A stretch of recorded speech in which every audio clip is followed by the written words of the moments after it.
ሊያሾ እንደተለመደው ስለኛ ሀገር ሴሌብሪቲዎች ወሬ አመልጣትም ሹክ ሚላት ወይም የሚሏት ሰዎች አሉ። ስለዚህም በነ ጃኒና በነ አዶናይ ጉዳይ የደረሰኝ ወሬ አለ ለምን እንደተጣሉ ብላለች። እስቲ እንስማት። አዶናይና ጃኒ ከተለያዩ ትልቁ ስራ የሰራው ማን እንደሆነ ልንገራችሁ። ስለተጣላ ምናምን አይደለም። ይሄ ብላክ ስታር የሚባል እባብ አባ ጨጓሬ ነው። አባ ጨጓሬ ለምን ብላችሁ ጠይቁ። እንገባለን እኛ እንደሆነ አንረሳ። እሺ እንዳትረሱት፣ ይሄንን ቴክስት እንዳትረሱት። ባለፈው ብያችኋለሁ፣ እንዳትረሱት። መጀመሪያ ላንብብላችሁ፣ ዝም ብላችሁ ስሙ። ሃይ ብላኪ ፕሊስ አዶናይ እና ጃኒን አስታርቃችሁ ስሞትለ። ከዛም ጃኒ አዶናይን አትመጥኑ። ዊ በእናትህ ትንሽዬ ልጅ እኮ ናት፣ በጣም ባለጌ ናት። ብዙ የማታውቁት ነገር አለ። ዊ እኔ ብዙ አላውቅም፣ ግን አብረው ደስ ይላሉ። በክፉ ቀን ሰው ሁሉ ፊቱን ሲያዞርበት፣ እሷ ግን ከጎኑ ነበረች እኮ። ያዙ። አሁን አሰማችኋለሁ የሆነ ነገር። ከዛም በኋላ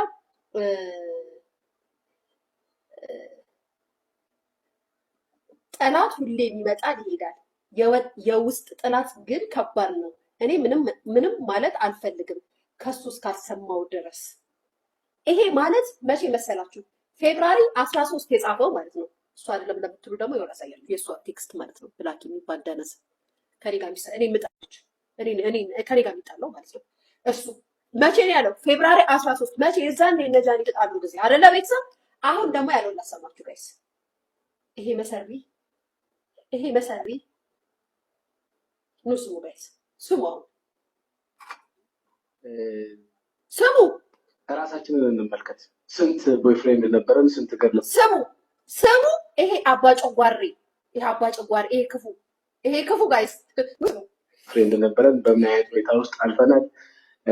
እነዚህ ልጆች ዛሬ ነው ወይ የተለያዩት ወይስ ከዛ ምን አይነት ነገር ነበረ? ምንም የምናውቀው ነገር የለም። አት ፋይናል መጨረሻ ላይ አሁን የፕራንክ ምናምን የምትሉት ነገር ተውት፣ ስሙት። አሁን ፕራንክ የምትሉትን ነገር ተውት፣ ዝም ብላችሁ ስሙ። ሁላችንም ማወቅ ያለብን ፕራንክ አይደለም። ግን ፕራንክ አይደለም፣ ሁላችሁም ማወቅ ያለባችሁ ነገር ፕራንክ አይደለም። ሾካካ አቃጣሪ አለያይ ውይ አላታ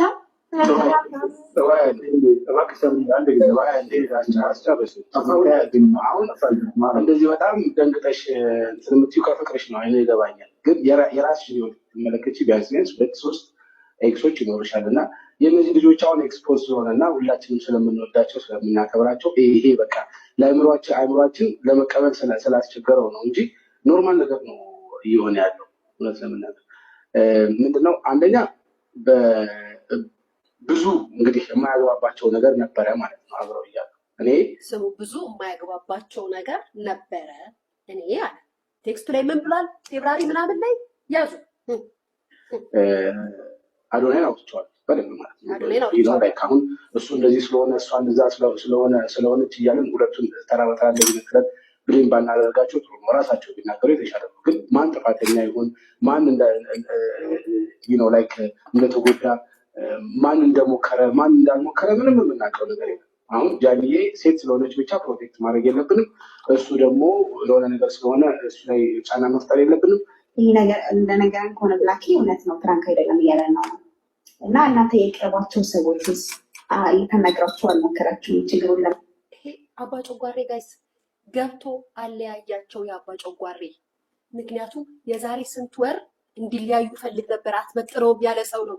የአገሬ ልጆች ቢራቢሮ ፋሚሊ፣ ይሄ ክፉ መርዝ